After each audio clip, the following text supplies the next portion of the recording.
What's going on, guys? Main Event Matt here to bring you my NXT review for tonight's NXT show of February the 3rd. This one's going to be a bit shorter than usual because I didn't like the show very much tonight.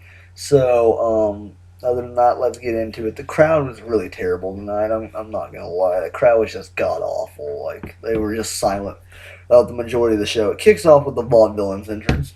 I haven't seen the Vaudevillains in a while. It's okay. I don't like the guys, but they're good wrestlers, so it's okay. Of course, their opponents are the Hype Bros, and right when the Hype Bros music hits, the crowd just instantly starts booing. They start cheering more when the guys come out, but like right when they hear the music, they just start booing. I think it's because they're hoping American Alpha was coming out next. You know, these are taped, so they never knew who was coming out. But still, you can't freaking boo every other tag team besides American Alpha. That pisses me off. They're awesome. I said they're going to be awesome from the get-go. So just keep that in mind. Right when Chad Gable showed up on the screen, I was like, Jason Jordan, Chad Gable, awesome tag team. And look at it now. They turned out probably the best tag team in the world right now in WWE. I mean, not in the world, but Young Bucks. But, no, this was a decent match. Mojo started off the match against, I believe, Simon Gotch.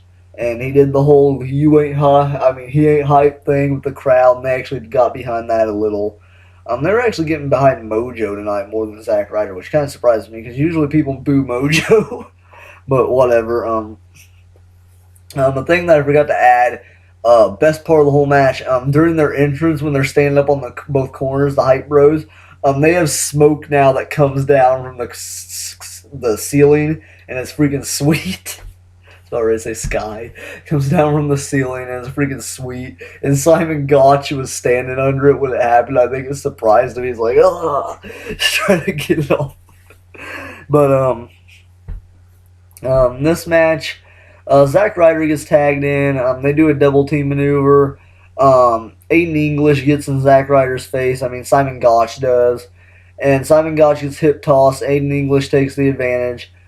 Zack Ryder gets beat down for a good portion of the match. Aiden English screams in Zack Ryder's face, "I'm not hyped, I'm manly," and that got the crowd a huge pop for some reason. I don't know why. I hate the Vaudevillains, but whatever. They're stupid. Their gimmick's retarded.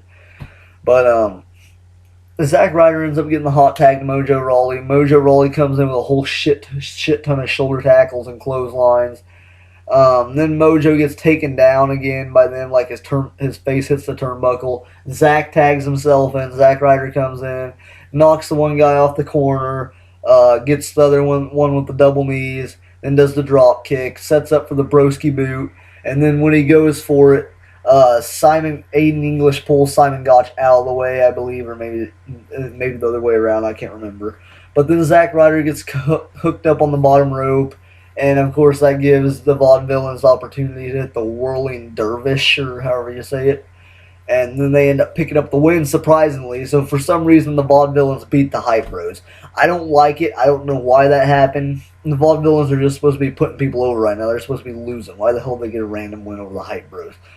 Unless they're going to break up the Hype Bros. That's the only thing that I can see, which is a bad idea, but whatever. I guess they're going to put Zack Ryder back into jobber status again, even in NXT, but whatever. Then after that, we get an interview backstage with Dash and Dawson. They're just downgrading Enzo and Big Cass, of course, like usual, talking about how they're the champs because they're the ones that deserve it. They don't go around talking shit when they can't back it up and just stuff like that. And I thought Dash and Dawson would have a match. They didn't. Too bad. Whatever. Next, we get Carmella going one-on-one with Emma. And I love Carmella. She's awesome, but I hate the new Emma. It's just so terrible. Her freaking color scheme, for one, I don't like, which is odd to say, but it's not really that I don't like it. It's just the stuff that she has with it now is stupid. Like those stupid gloves that she wears and those stupid shades. Ugh, I hate Emma now. But this match was a little back and forth. Carmella hit a single leg drop kick in the match. Then towards the end of the match, Carmella's going for the stupid Staten Island shuffle. She did it. And then there was one part in the match to where Emma went to roll up Carmella. And then when Carmella flipped out of it, she kind of started crawling away. And you can guess how that looked. And the crowd was completely silent. I thought the same thing too. I was like, Oh wait, match. Okay, yeah, duh. Okay, and Emma ends up going for the butterfly suplex at the end. Carmella spins out of it into a backslide pin and ends up getting the win off of a backslide pin. Terrible finish to the match. Terrible match in general. I don't know what's happened to the Divas division now or the women's division down in NXT, but after that, we get Enzo and Big Cass finally. We haven't seen them wrestling forever. And they have a complete squash match against a couple jobbers. This match ended so quick that the commentators couldn't even announce their names, like the jobbers' names, before this match ends. Enzo hits a couple moves in the ring, hits that big crossbody, then ends up tagging out the Big Cass. They do their double team maneuver. Then Big Cass hits a big boot, takes the other guy in the ring, chucks him over the fucking ropes with a hip toss, and there was a loud ass bang. I don't know what the fuck happened. That guy's grabbing his fucking jaw afterwards.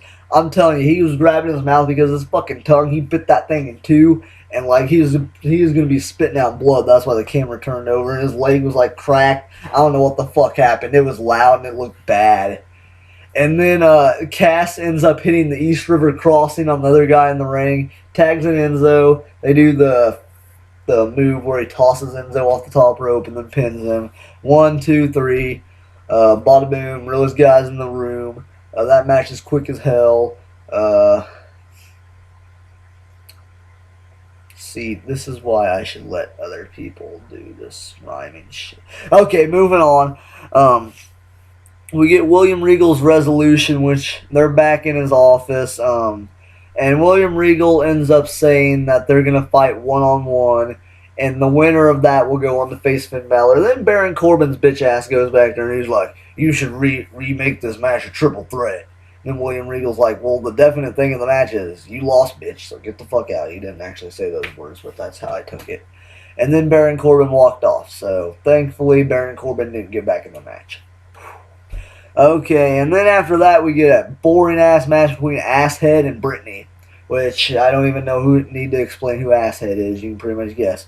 But this match, oh, and I call her Brittany. Her name's like Santana Garrett, but it's Brittany from TNA, and I liked her in TNA, so I'm just going to call her Brittany.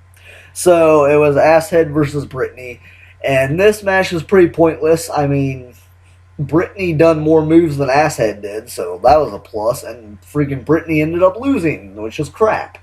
But Brittany hit a few cool moves. She hit a nice Russian leg sweep roll over into a pin, and then she locked her in an arm lock octopus stretch, which looked really cool.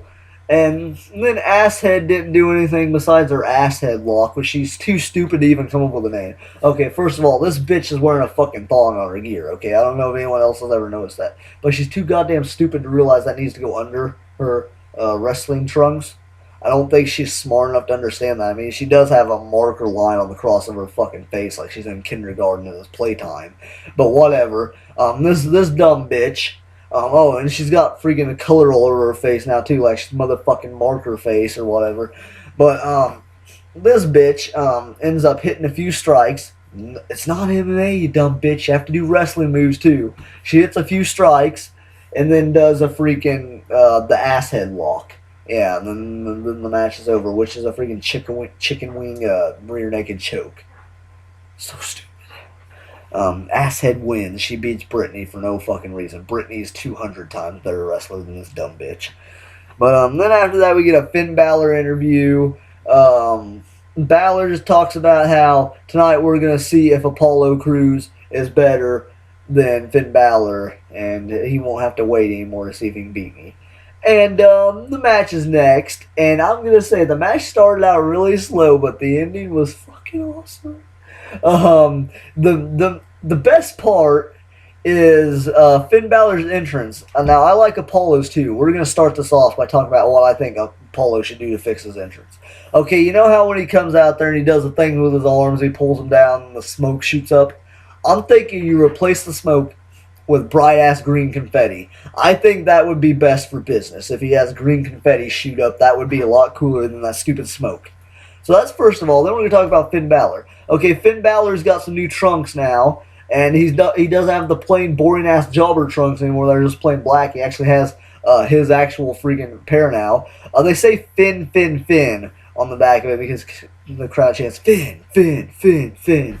So that makes sense. And then he's got it on one knee pad. So, I mean, it's not too flashy, but I don't think Finn Balor needs too flashy. He just needs some logos on there, but it doesn't need to be too flashy for Finn. Because I know he had a generic-ass attire when he was Prince Devitt in New Japan. So, I mean, keep it just some logos. And he did. And he also has smoke come up now when he does his entrance, which is freaking awesome. He has smoke now. And it makes it look so much better. And his jacket, I don't know if it had a logo on it before, but I just noticed it tonight. It has the Balor Club logo on the back of his jacket. Like, it's the same color, but, like, you can just barely see it. And it looks good. Balor came down to the ring, of course. They got into the lockup. They shook hands at the starting, which is good. We know Balor's not heel yet. But Balor pretty much wore down Apollo for the first part of this match. They did chain wrestling holds back and forth. Then Balor just started wearing him down with a side headlock. It was very boring. You're not Kevin Owens. Don't do the side headlock for the half the match. Joking. But, you know, honestly, I can't remember what happened after that. I mean, Balor hit a few strikes. Apollo hit an enziguri. There wasn't nothing big till Apollo started getting the advantage. And he knocked Balor on the outside of the apron. And, like, Balor was fighting on the outside of the apron. And then Apollo done the jumping clothesline when Balor was on the outside. And then done the kip up afterwards. Then he went to the outside, went for the moonsault off the apron. Didn't even use the ropes. But Balor ducked it, ran in the ring, done a suicide dive to the outside onto, well, the top rope plancha. Top rope, the over the top rope plancha onto Apollo Crews. Took him back in the ring, went to go for the coup de grace, ended up hitting the coup de grace on the back of his neck, which I thought that looked way more devastating than the regular one. But for some reason, Apollo kicks out of that one. And then they continue with the match. Apollo catches him with an enziguri, I believe. And then, shit, what happens after that? Apollo catches him with an enziguri. Then Apollo does the deadlift thing into the backwards, into the standing moonsault, his old finisher, which thank God he's not using for a finisher anymore. It's now a regular move because Finn Balor kicks out of it.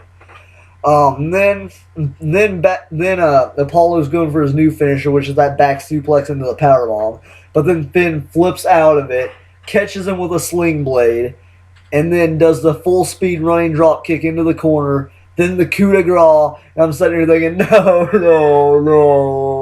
no, Finn's gonna beat him. Now Apollo's not gonna get a chance at the title. I want Apollo to win. Now Sami Zayn. And he hits the coup de grace, and then I'm thinking he's gonna pin him. But then Apollo's like slowly getting up, holding his stomach. Then Balor lifts him up. Hooks the arm. By that time, I'm freaking out because you know what's next. Lifts him up. Bloody Sunday. He finally hit the freaking Bloody Sunday. Awesome. And then he pins Apollo with the Bloody Sunday. He's using the Bloody Sunday again. You know what that means. You know that means Prince Devitt's coming back right around the corner. Balor Club for life, homie. Balor Club for life. I'm expecting Machine Gun and Doc Gallows now to debut with Balor on NXT. And I can't wait for that because the Balor Club is going to be back in full force. You got the two original members with Finn Balor, so that's going to be great. AJ Styles doesn't need to be part of it. He's doing great on his own.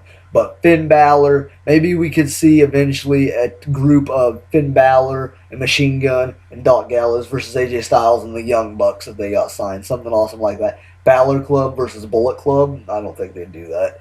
But they do Balor Club versus Young Bucks. Balor Club versus the Elite. There we go. They'll just steal New Japan's new name. Balor Club versus the Elite.